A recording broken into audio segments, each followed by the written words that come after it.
Vacilfrutta, Adriatica, la Valle dei Sapori, un nuovo mondo alimentare. Avacil di Breda, Treviso. Iniziano i cosiddetti giorni della merla, qualche nube ma sempre sole prevalente e temperature fredde come vuole la tradizione. Vediamo il dettaglio. Sul Veneto nubi irregolari sui settori centro-meridionali, anche con nebbie e foschie sulle pianure orientali. Sole dominante sulle aree alpine e prealpine. Vediamo le temperature, le massime sono attese tra 4 e 6 gradi, minime sempre fredde, comprese tra 1 e meno 5 gradi.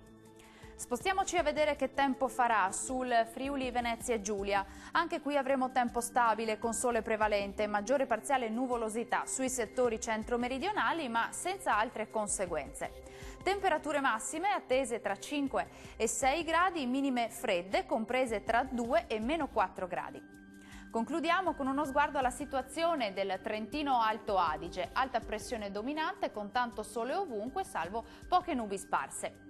Temperature massime sui 5-6 gradi, valori minimi gelidi compresi tra meno 5 e meno 6 gradi. Il mare sarà poco mosso, localmente quasi calmo nel Golfo di Trieste, i venti invece saranno deboli e settentrionali sulle zone costiere ma moderati al largo.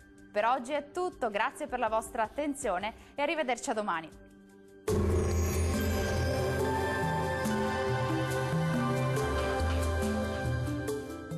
Vacilfrutta, Adriatica, la Valle dei Sapori, un nuovo mondo alimentare. Avacil di Breda, Treviso.